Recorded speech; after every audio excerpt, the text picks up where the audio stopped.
Así que, bueno, bienvenidos a todos a este webinar llamado Estrategias Pet Friendly para minimizar el estrés y la angustia del paciente en la consulta veterinaria. Les agradecemos a todos por estar esta noche, esta tarde, acá con nosotros. Mi nombre es Alejandra Feld, soy veterinaria recibida en la Universidad de Buenos Aires, en Argentina, y hace unos 11 años aproximadamente doy clases de bienestar animal a nivel universitario, y también he colaborado en diferentes proyectos de investigación con diferentes especies animales. Soy también responsable de bienestar animal en el Centro de Ciencias Veterinarias de la Universidad Maimónides, que es nuestra universidad anfitriona en este webinar, y hace un tiempo estoy diplomada en bioética. También quisiera presentarles a mi colega y coequiper en este webinar, Laura Rial, que está recibida en la misma casa de estudios, es compañera hace un tiempo en el ámbito de la docencia universitaria. Hola Laura. Es diplomada en dolor y se dedica a lo que es clínica veterinaria, así como fisioterapia y rehabilitación de mascotas. Bien, entonces el primer tema del que vamos a hablar, que es el que me voy a estar ocupando yo, es el del estrés en el contexto del bienestar de animales de compañía. Entonces, pensando un poco en nuestros recuerdos de la vida universitaria, se me ocurre que a más de uno en esta charla le habrá pasado al menos alguna vez en la vida algo muy parecido a lo que me pasó a mí, que es imaginar una situación en la que cada vez que recibiéramos un paciente o lo visitáramos en su domicilio, íbamos a tener un recibimiento cálido, afectuoso, entusiasta. Yo me imaginaba perros corriendo a mi encuentro cuando llegaba a las casas o gatos frotándose en mis piernas, como muestra el dibujo. Pero en cambio, la realidad, cuando realmente salimos a la vida veterinaria, nos encontramos con pacientes que nos ven como el que lo pincha, el que lo manosea, incluso en lugares poco agradables, y el que muchas veces lo somete contra su voluntad. Y de ese modo nos vamos ganando el papel del malo de la película, no solo para la mascota, porque muchas veces esto implica angustia también para el propietario. En este sentido, si bien es lógico y esperable que nos encontremos en el papel de quien en algún punto lo incomoda, por nuestro rol como agentes de salud al momento de la evaluación semiológica o del tratamiento, nuestro compromiso con el bienestar emocional de nuestros pacientes también debería fortalecerse tanto como lo hizo el compromiso del bienestar físico, ¿verdad? Bien. Por otra parte, y dado que un perro o un gato pueden morder y causar daño durante la consulta veterinaria, aprender a manejar a los animales de una manera segura y efectiva va a ser esencial para reducir los riesgos asociados a la salud y los costos asociados a las lesiones. Muchos veterinarios se lamentan antes de recibir un paciente que saben que va a ser problemático, y es importante en este sentido considerar cómo se siente el animal en esas circunstancias, no solamente cómo nos sentimos nosotros o su propietario, ¿sí? Entonces muchas de estas situaciones van a poder ser remediadas planificando encuentros positivos, con un manejo planificado, atendiendo las necesidades y los estados emocionales del paciente, y todo esto va a generar un menor estrés del paciente, un menor estrés de su tutor, un menor riesgo de lesiones al veterinario, o sea, nosotros, un aumento en la optimización del trabajo y una fidelización del paciente y su tutor, ¿sí? Porque ante el buen trato y los buenos resultados sobre ese perro o sobre ese gato, probablemente su tutor legal, su propietario, va a querer volver. Entonces, respecto a esto, ¿qué sabemos sobre el estrés? Algo sobre estrés seguramente todos vimos en algún momento de la carrera universitaria, pero poco asociado a estados emocionales del paciente o sobre cómo lidiar con el estrés, ¿sí? Entonces, una definición para mí bastante acertada es que el estrés es la respuesta biológica suscitada cuando un individuo percibe una amenaza o un desafío a su homeostasis. Y esta respuesta biológica va a estar formada por componentes comportamentales, fisiológicos y psicológicos. Esa percepción, ¿sí? Ahí ven que en la definición yo resalté con otro color el percibe, es porque esa percepción de la amenaza es subjetiva, va a depender de cada individuo y va a operar como un estímulo que llamaremos estresor. Y esto, que es el concepto de subjetivo, no es un dato menor, porque como todas las especies del planeta perciben al mundo y a su entorno de maneras bien distintas en algunos casos, no nos podemos olvidar que nuestros pacientes pertenecen a otras especies, distintas a la nuestra, con ciertos sentidos desarrollados de manera diferente y conductas que son específicas de su especie. Y es así que lo que para nosotros puede ser un entorno completamente conocido o no, pero libre de estresores, para un perro o para un gato que nos visita o que visitamos, podría significar una situación o un espacio lleno de nuevos olores, nuevos sonidos y algunas presencias que podrían llegar a implicar estímulos estresantes. Entonces, sabemos que el estrés cumple un rol fundamental en la vida de cualquier ser vivo porque permite al organismo responder de manera adecuada a cambios y desafíos que el vivir nos propone a todos, ¿sí? Lo atravesamos todos. Por lo tanto, podríamos considerarlo una respuesta adaptativa. Pero ¿qué pasa?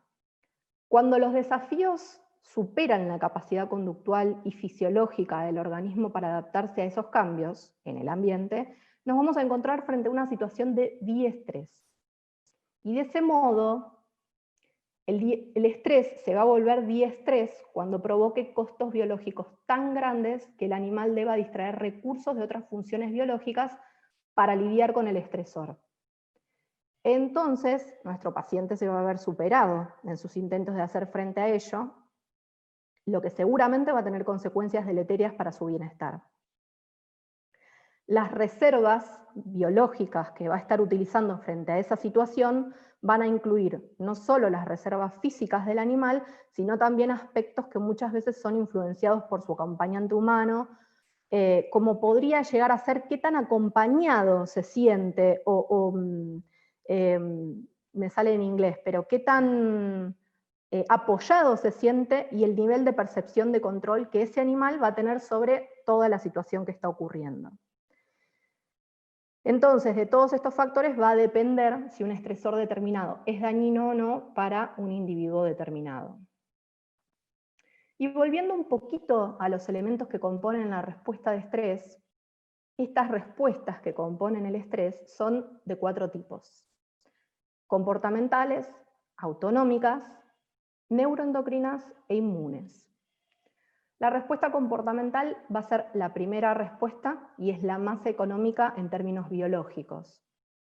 El sistema nervioso autónomo, a través principalmente del sistema nervioso simpático, es la segunda línea de defensa y brinda respuestas rápidas que tienen corta duración. Y por su parte, el sistema neuroendocrino va a generar efectos más amplios y duraderos. Y bueno, el sistema inmune es por sí mismo uno de los principales sistemas de defensa ante el estrés, ¿sí? Hay una retroalimentación permanente. Las más familiares para nuestra profesión, como recordarán, son las últimas 3 que mencioné, ¿sí? El sistema nervioso autónomo, el neuroendocrino y el sistema inmune. Poco es lo que vemos sobre la parte comportamental durante la carrera. Y sabemos que el sistema nervioso autónomo pone en funcionamiento una serie de mecanismos que concluyen con la liberación de catecolaminas, como la adrenalina y la noradrenalina, que a su vez, a través de su acción sobre varios órganos, preparan al cuerpo para una rápida respuesta de lucha o huida.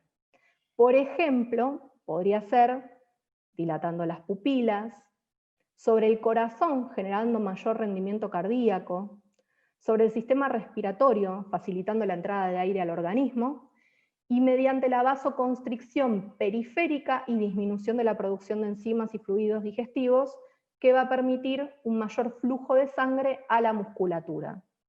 También a través de la piloerección. Entonces, todos estos son mecanismos que van a preparar al cuerpo para estas reacciones de lucha o huida. Vamos a verlo integrado y cortito en un video.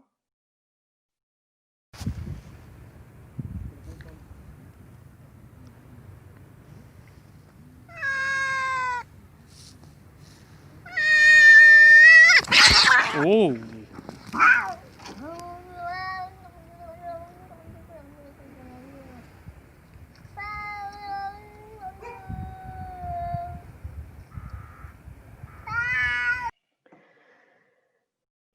Bueno, el tipo de respuestas que vieron en el video anterior son como las más estudiadas en la carrera y las mejor percibidas en la práctica veterinaria.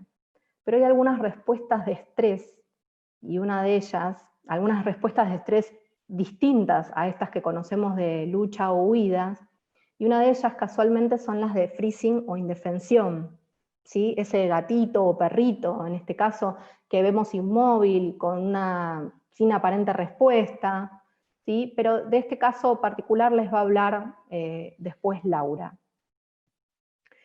Entonces, algunos de los elementos que moldearán la percepción de la amenaza y el tipo de la respuesta van a ser la genética de los animales con los que trabajemos, la experiencia temprana de esos individuos, la edad, el estado fisiológico y las interacciones sociales. Y estas interacciones sociales incluyen el tipo de interacción que este animal tenga con sus tutores legales y con nosotros, por supuesto, ¿sí? Es el vínculo humano-animal.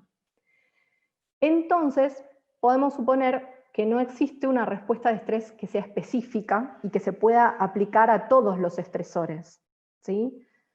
Diferentes estresores provocan distintos tipos de respuestas biológicas, y aunque los 4 sistemas biológicos de defensa estén disponibles para responder a un estresor, no todos son necesariamente utilizados por el animal para defender su homeostasis, ¿sí? Incluso ante un mismo estresor, el sistema nervioso central de cada animal va a utilizar una combinación diferente de respuestas de estrés para afrontarlo.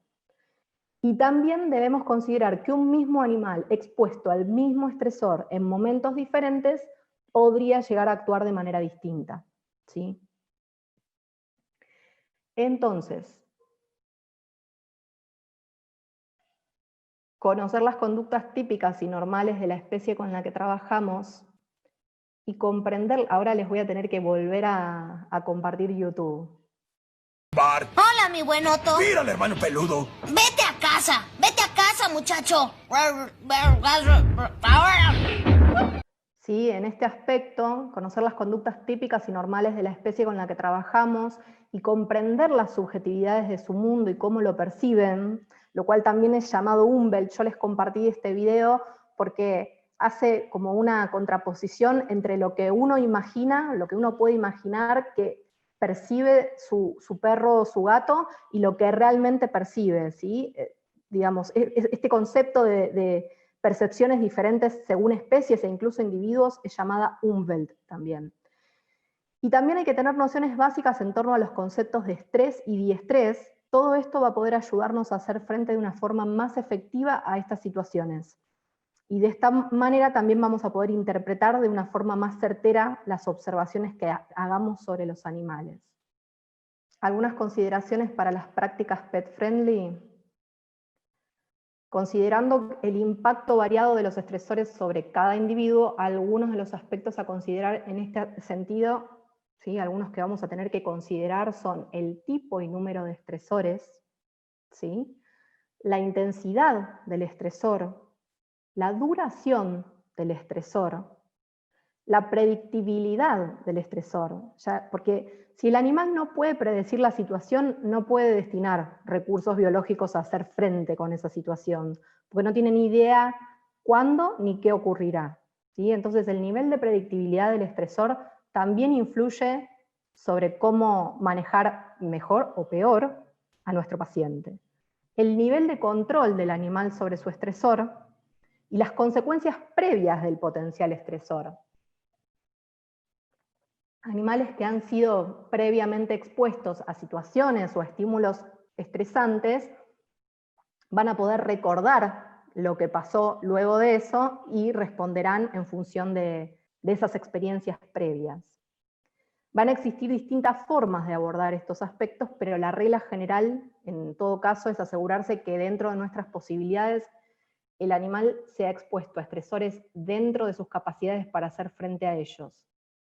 Y esto podría significar, por ejemplo, ir incrementando de a poco la intensidad de los estresores, ir habituándolos desde pequeños a las maniobras, trabajando por supuesto en este caso con el propietario, y esto va a colaborar en aumentar la predictibilidad y el nivel de control que el animal va a tener sobre su ambiente y sobre todos los estresores que se vayan sumando, ¿sí? Y está claro que para muchos perros y gatos parece que la clínica veterinaria es un lugar muy estresante, lo sabemos.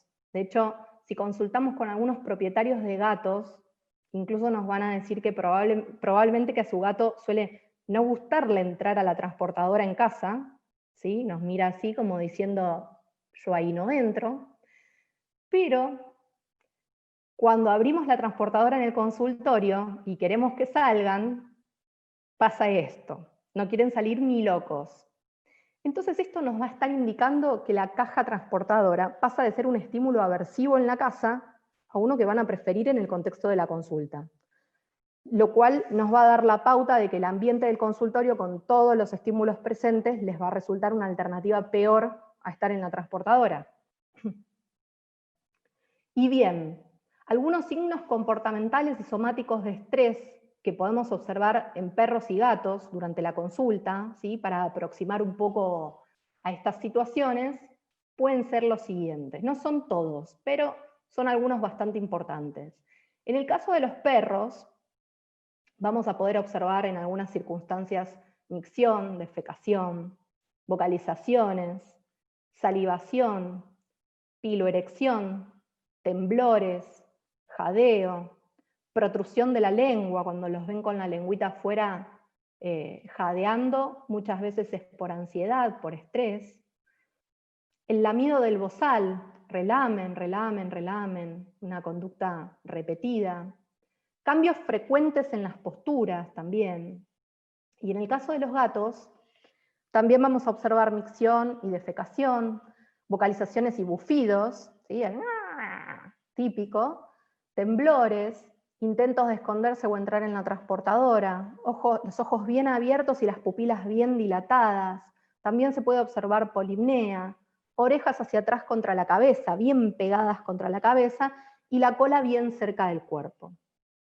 Entonces, ser conscientes de los desafíos a los que se enfrentan estos pacientes durante la visita que nos hacen e implementar algunas de las medidas para hacer de esa situación menos estresante para todos es importante sobre nuestra función profesional, ¿sí? Porque de ningún modo vamos a considerar como profesionales de la salud aceptable que la mascota vuelva de su visita con una herida como esta, ¿no? De su visita al veterinario con heridas extra con las que llegó al consultorio.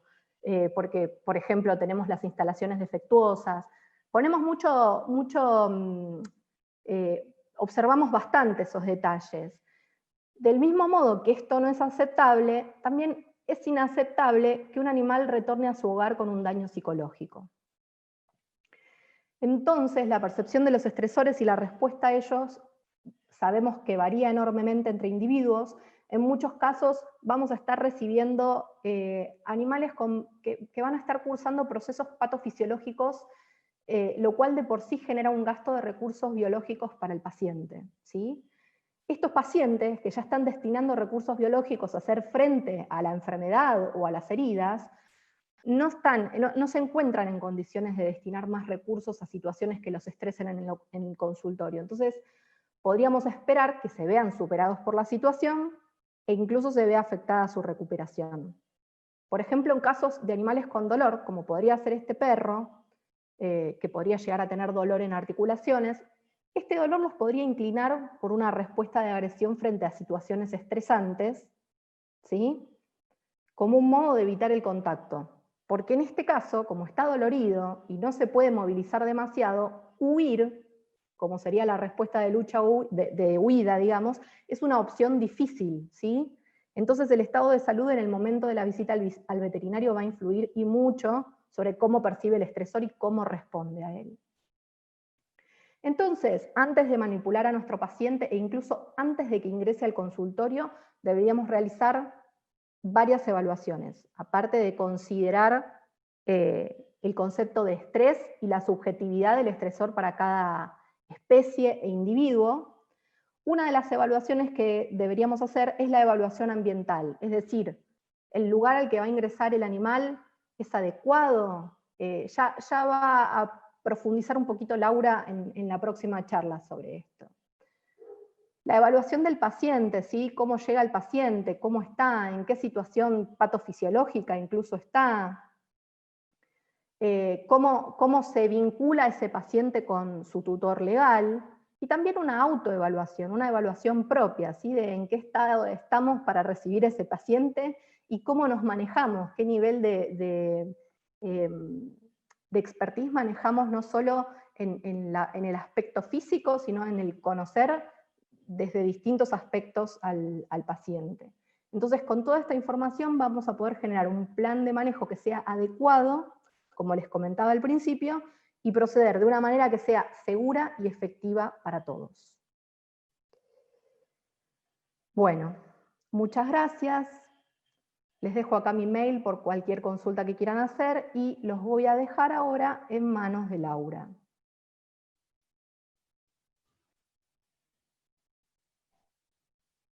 Hola a todos, buenas noches. Bienvenidos a quienes se hayan sumado más tarde. Les cuento que esta charla, este webinar, tiene parte de un curso que estamos ofreciendo con Alejandra en la Universidad Maimónides sobre bienestar animal en animales de compañía. Me toca retomar un poco cómo, a través de qué mecanismos los animales hacen sentido al mundo que perciben, a esto que les contó Ale sobre los estresores. Y para hablar de eso vamos a hablar de aprendizaje. Bueno, entonces definimos al aprendizaje como un cambio en la conducta de un animal en una situación determinada que se atribuye a la experiencia previa que tuvo ese animal en esa situación o en otra un poco parecida. Lo tenemos que distinguir el aprendizaje de un cambio en la conducta, por ejemplo el que estamos viendo. Acá vemos un gatito que estaba durmiendo y ahora está, supongamos, buscando comida, para dar un ejemplo sencillo. Este cambio en la conducta observado no se lo podemos a priori atribuir al aprendizaje, porque lo que podemos suponer es que hay un cambio de motivación. El gatito tenía sueño y ahora tiene hambre, ¿sí? Son cambios de conductas que se deben a otra causa. Y también debemos distinguir el aprendizaje de este otro ejemplo. Vemos un cachorrito que está orinando en posición en cuclillas, sentado, que cuando crece orina de pie y levantando la pata. Esto, más que vinculado a un aprendizaje, tiene que ver con la maduración del individuo. Entonces, para refinar un poco mejor la definición de aprendizaje, hablamos de que es el proceso por el cual se modifica a lo largo del tiempo la aparición o probabilidad de aparición de una conducta. Es un proceso fuertemente moldeado por el ambiente, tiende a ser más estable en el tiempo que los que se deben a cambios en la motivación, porque la motivación, una vez que cesa, el gato dejó de tener sueño, dejó de tener hambre, el cambio de conducta desaparece, y no está vinculado de manera directa, es decir, no depende de la maduración del individuo. Sin embargo, todos sabemos que hay periodos sensibles para el aprendizaje en nuestros pacientes, y lo sabemos porque es una etapa de la vida que constituye varios dilemas de la actividad veterinaria. Y estas ventanas de aprendizaje nos otorgan un sistema nervioso un poco más plástico, un poco más permeable para aprender. Como dato que a mí me parece súper curioso, súper interesante y que tenemos muchas posibilidades de explotarlo, el aprendizaje es un proceso que, además de requerir plasticidad en el sistema nervioso central, de alguna forma la genera, porque involucra al sistema nervioso como resultado de la experiencia. Es decir, que si bien las consultas pediátricas valen oro, no nos dejemos llevar por la idea de que un paciente adulto no puede ya aprender otra cosa distinta.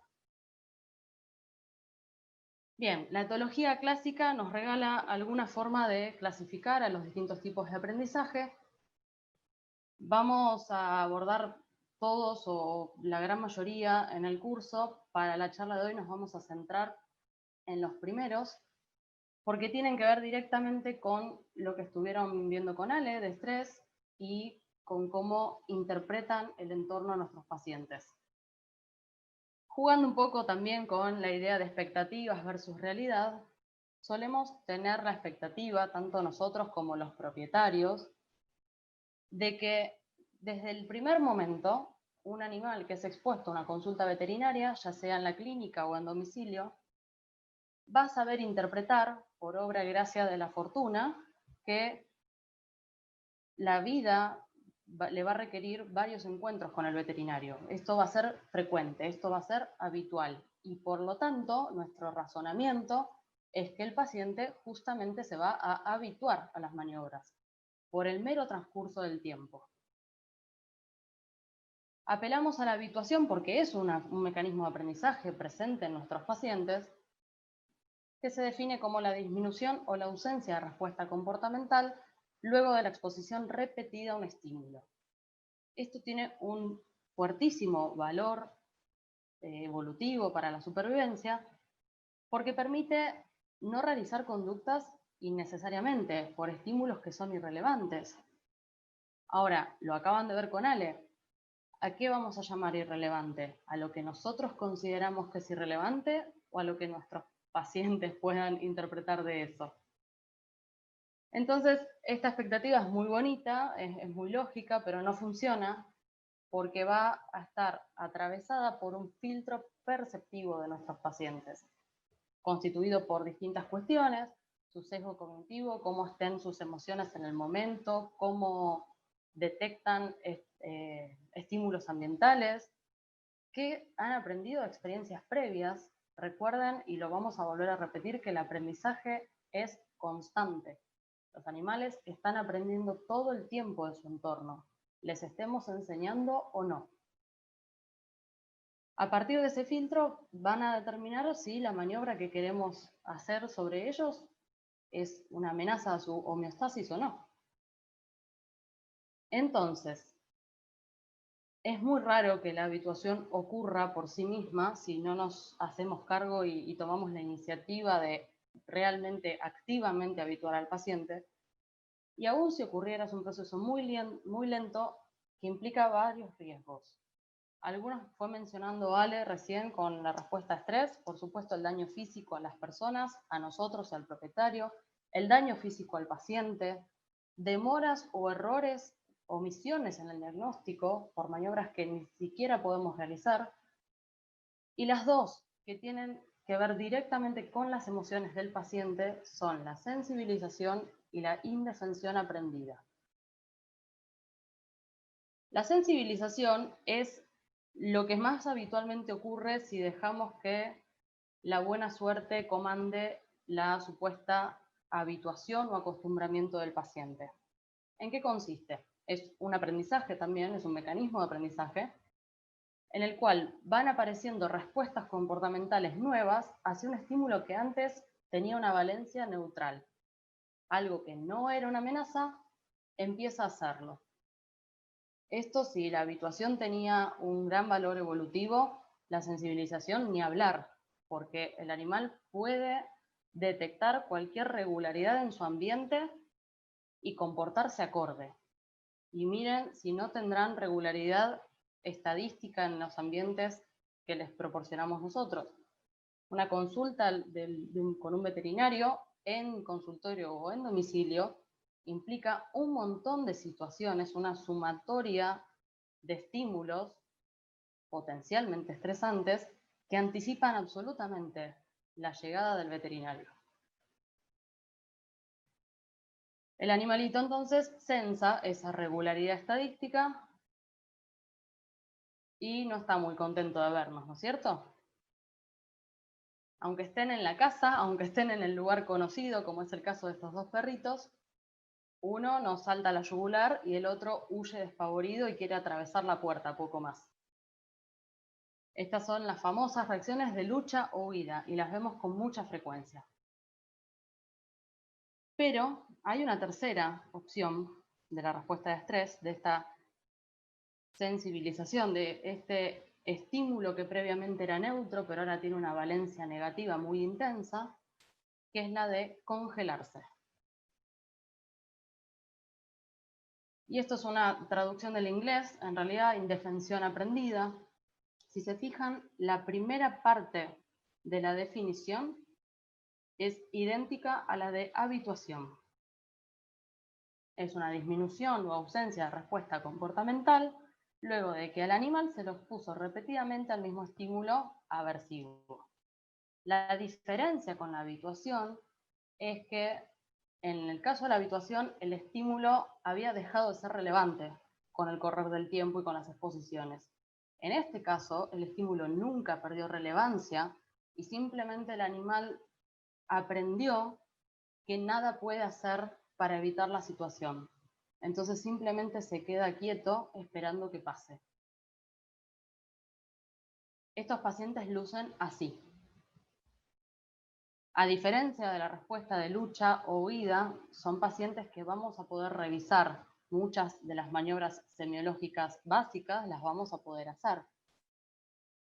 Sin embargo, aunque algunas otras no, por ejemplo, no podríamos en estos pacientes que están aplastados contra el piso, contra la camilla, y hechos un bollo firmes, no podemos ni palparles el abdomen, ni evaluar una claudicación, no hay manera que los hagamos caminar.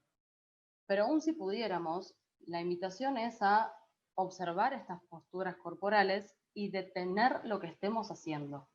Porque estos pacientes no están portándose bien en la consulta. Estos pacientes están aterrados, nos tienen pánico y deberíamos frenar inmediatamente lo que estamos haciendo.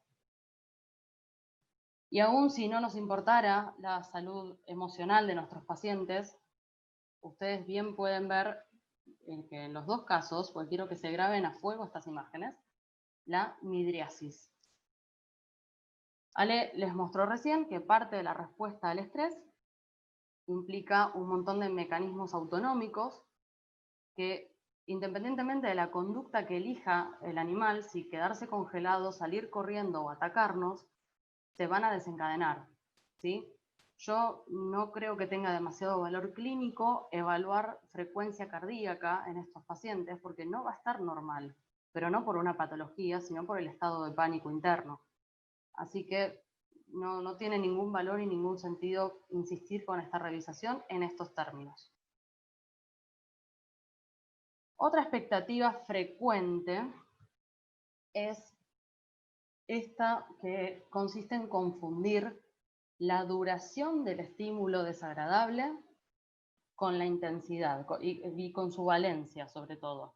Es decir, bueno, sí, puedo asumir que muchas partes de mi práctica veterinaria pueden ser invasivas, desagradables, aversivas o dolorosas para el paciente. Pero bueno, como tengo una táctica para hacerla súper rápido, el paciente no se va a estresar. Como tenemos esta costumbre los veterinarios de comprender en líneas generales mucho mejor las cuestiones físicas que las cuestiones emocionales, les traje un ejemplo físico. Fíjense que podemos tener un paciente atropellado por un automóvil que, si lo tuviéramos que medir el tiempo que tarda el impacto, tendríamos que usar un cronómetro porque es en una fracción de segundo que ocurre. Sin embargo, nadie puede negar que este estímulo muy negativo y muy intenso, que duró casi nada de tiempo, genera graves consecuencias para nuestros pacientes.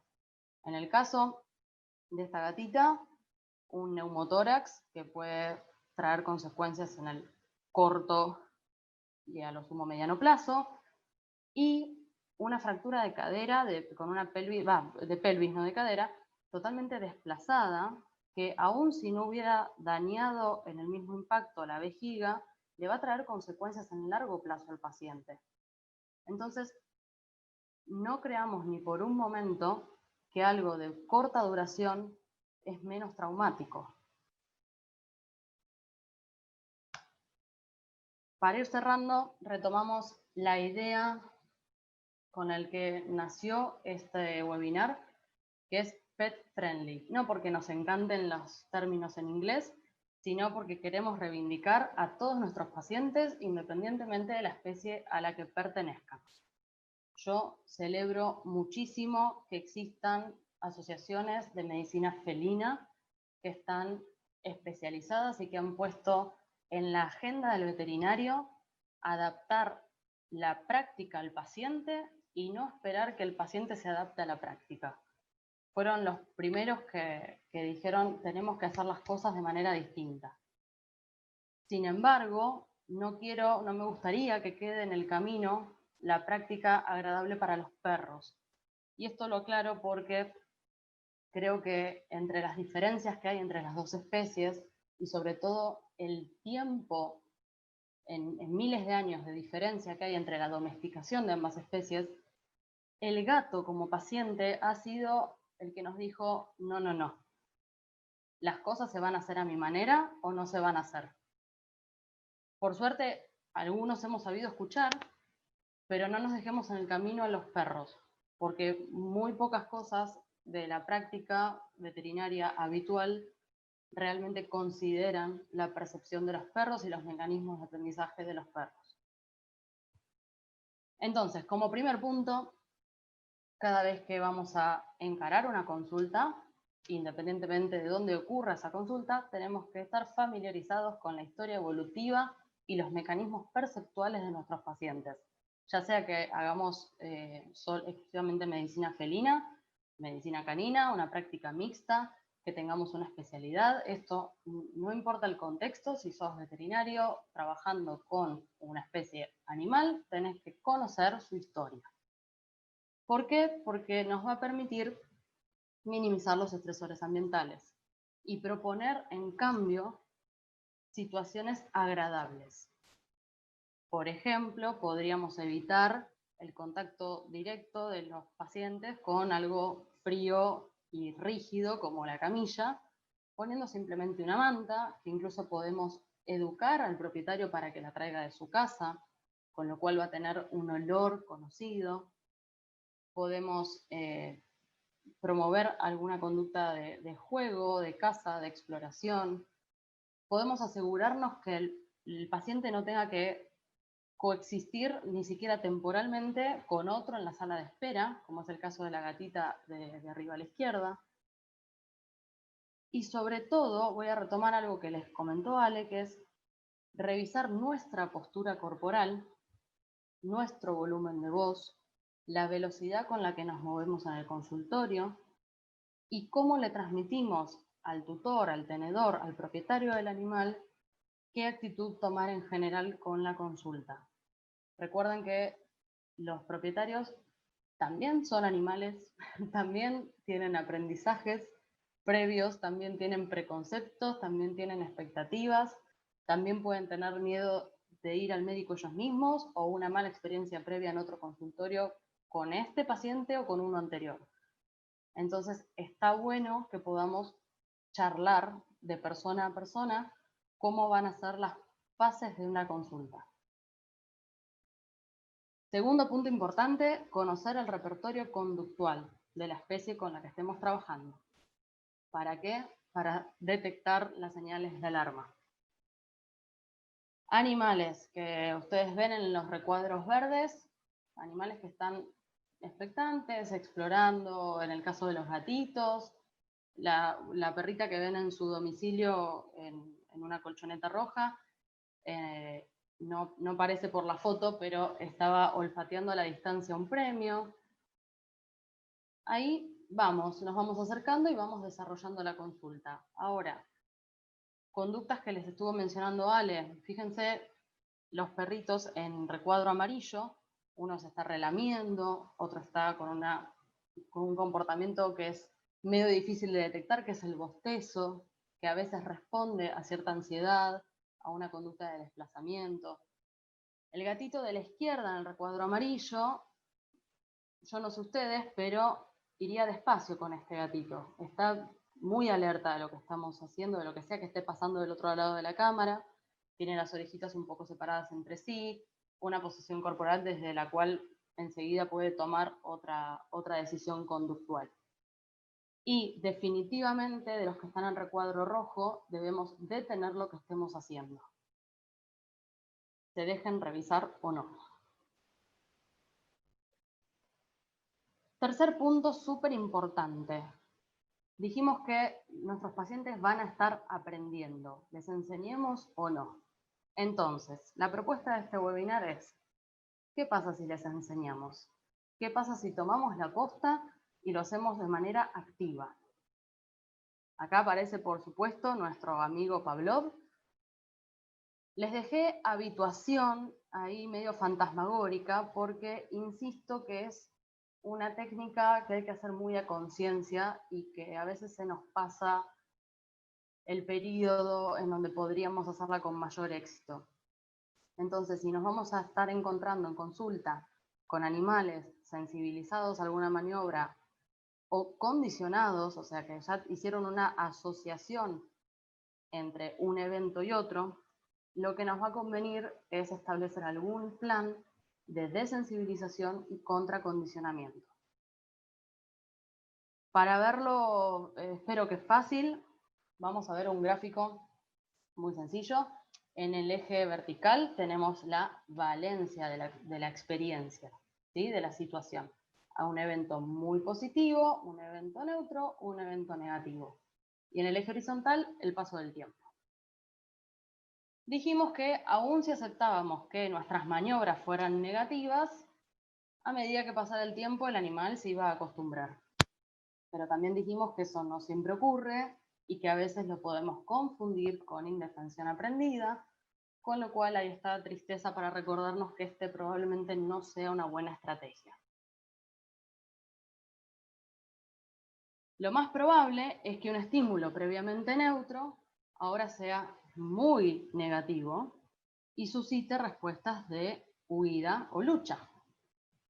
Entonces, la primera parte de la propuesta para cambiar esto es desensibilizar, es decir, volver a la neutralidad. Recuerden que si sensibilizar partía de un estímulo previamente neutro sobre el cual el paciente no tenía ningún preconcepto, ahora sí lo tiene, ahora está parado en un lugar muy negativo y lo máximo que vamos a lograr es decirle que esto no es una amenaza.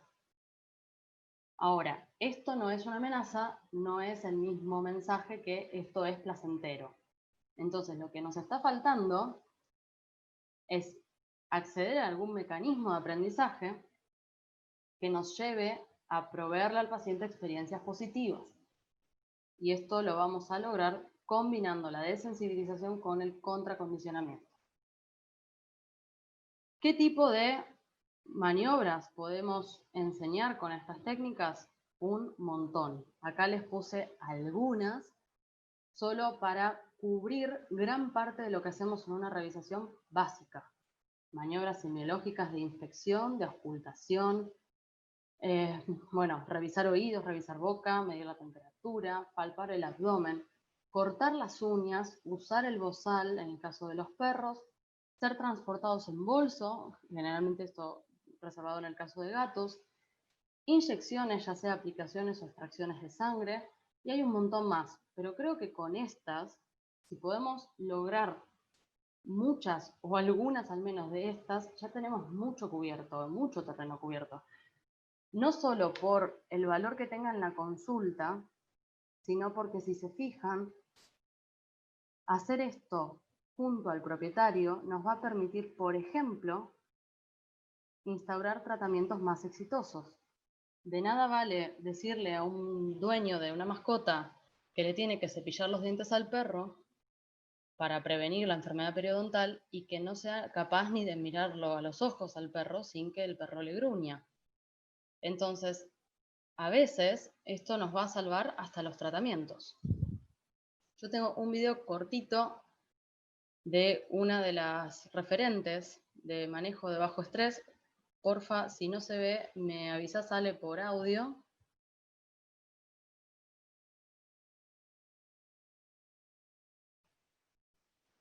Básicamente vemos un perrito que no le gusta absolutamente nada cortarse las uñas. Yo en lo personal hubiera cortado la maniobra antes porque fue muy riesgosa hacerla de esa manera. Pero básicamente en este video nos va mostrando la doctora Jean cómo primero desensibiliza al paciente, es decir, le hace sentir que la maniobra que está por ocurrir no es una amenaza, y luego la contracondiciona. Aquí es una técnica, le está usando las dos técnicas de manera combinada. Lo importante que quería que vieran en este video son los pasos. Se empieza de a poco, no se va de una con comida y el corta uñas. Se va primero con manipular las patas. Incluso podría ser un paso menor si el paciente está muy a la defensiva o realmente tiene un aprendizaje muy negativo con el manoseo de las patas.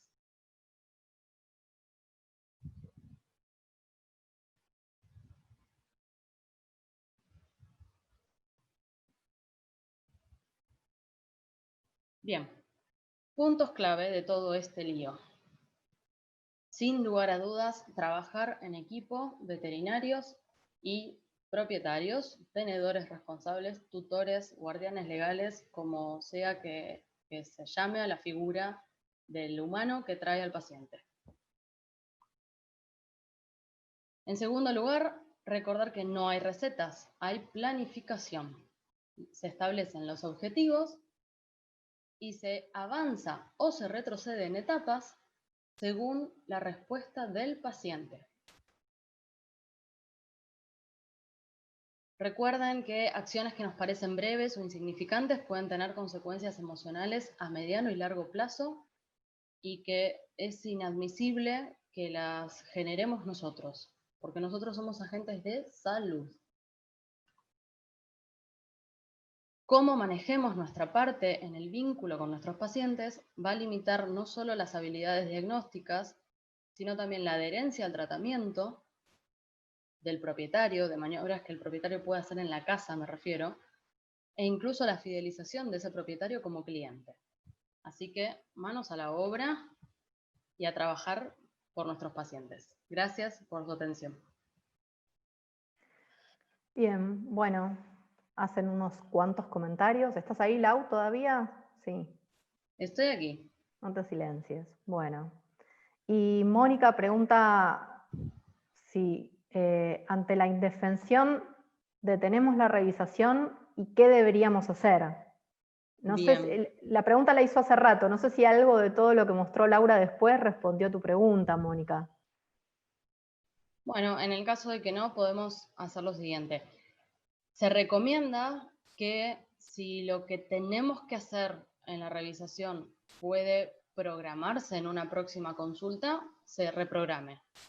Es decir, detenemos en ese momento, tratamos de tener alguna interacción positiva del paciente en el consultorio, tal vez no con nosotros, pero sí con el propietario, y vuelve a casa.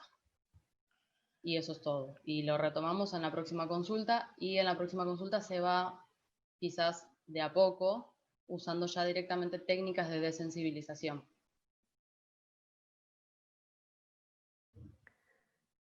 Bueno, y acá preguntan si se podría aplicar en una internación. Sí, definitivamente se podría aplicar en una internación.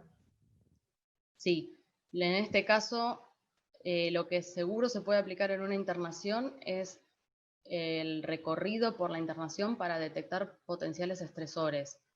Yo sé que hay varias clínicas que, a pesar de brindar atención mixta, es decir, tanto a perros como a gatos, tienen sectores de internación diferenciados para cada especie.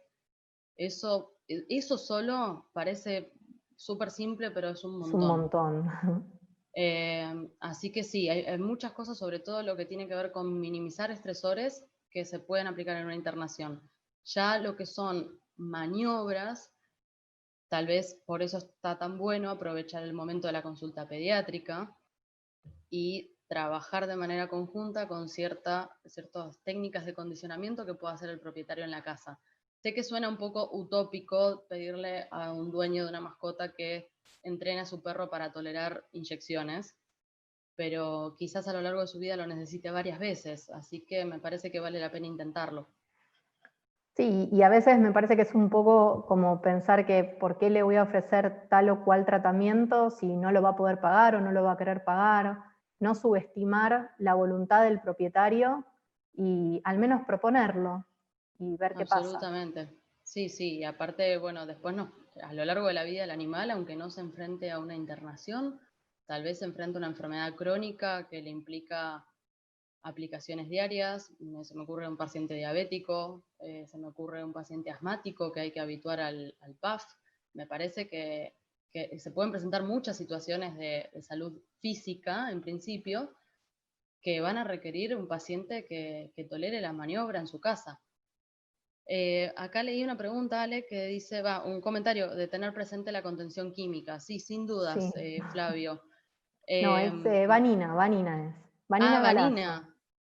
Estás como con un nombre Está como incógnito. ahí, sí, muy incógnita. Muy bien, bueno, Vanina, disculpa. Tener en presente la contención química con respecto a la sedación, yo soy partidaria de que una sedación a tiempo es más friendly que el sometimiento físico, por supuesto, y que tener al paciente aterrado. También deberíamos prepararnos para ello. ¿Sí? Digo, de pronto se pueden usar ansiolíticos antes del traslado a la clínica, se puede intentar antes una consulta a domicilio, se puede preparar el material para la sedación para realizarlo con los movimientos mínimos en el consultorio, porque todo eso le suma chances de anticipación al paciente. ¿Sí? Entonces, sí, por supuesto, se puede tener presente la contención química, pero tiene que estar bien planificada para ser lo menos estresante posible, porque no todo es nada más sedar y punto. Respecto a esta pregunta, ¿cómo haces cuando tenés pacientes que no están interesados en el alimento? ¿Con qué los convences? Se me ocurre que habría que indagar a veces si el alimento que le estoy ofreciendo no le agrada y capaz hay otro tipo de alimento que le agrada. En ese aspecto es importante la comunicación con el tutor. O si hay algún otro estímulo que lo motiva más que el alimento. Por ejemplo, a mí se me ocurre que en el caso de perros, por ejemplo, el vínculo con el propietario, con el tutor, muchas veces es mucho más importante que el alimento que pueden conseguir. Sí, totalmente. Y sumo que a veces también se usa, aunque no tiene el mismo valor biológico tal vez que un alimento palatable, con gatos se usa el cepillado, a veces como un reforzador. Bueno, acá cuentan que hay pacientes que llevan su juguete también, es una buena opción eso. Y aprovecho que quien hizo la pregunta de que no les interesan los alimentos es una colega gastroenteróloga. Sí. Fundamental consultar con el propietario si el paciente tiene restricciones alimentarias para elegir el premio. Por eso es tan importante planificar en función de la individualidad del paciente. Bueno, también les pide que traigan en ayuno a los animales y que traigan desde casa el alimento que les gusta. Esa también, una restricción mínima alimentaria para que estén más motivados por el alimento en el momento de la habituación, es buena idea.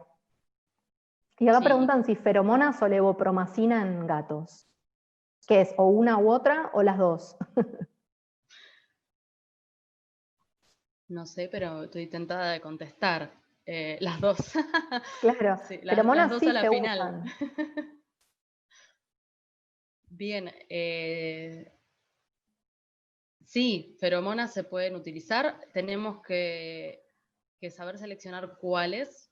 Y recuerden que son terapias adyuvantes. Se pueden usar tanto en la transportadora, en el caso de los gatos, como en el ambiente de la clínica, si no es un ambiente demasiado amplio donde se pierda la concentración, ¿sí? La levomepromacina, prefiero usarla en esto que comentaba recién, de tal vez que la administre el propietario antes de trasladar al animal.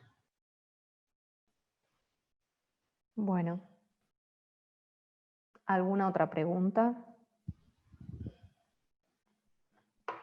Bien. ¿Te parece, Lau, que nos pongamos en video para que nos vean la cara al momento de la despedida? Nos ponemos en video. Bueno, ahí estamos. Bueno, Les agradecemos mucho a todos por haber estado hasta este momento, hasta el final, y ojalá podamos volver a vernos en alguna otra charla, en alguna otra webinar. Y Ojalá bueno, los veamos gracias pronto. Lau por acompañar. Gracias, Alita. Sí. Y No gracias nos a vemos. Maimonides, Nos que estamos también nos viendo prestó el las espacio. caras desde que empezó la cuarentena, más o menos. Así Exacto. que lindo compartir este momento con todos y gracias por quedarse hasta esta hora conectados, escuchando el tema. Bueno, les agradecemos y nos estamos viendo. Buenas noches. Adiós.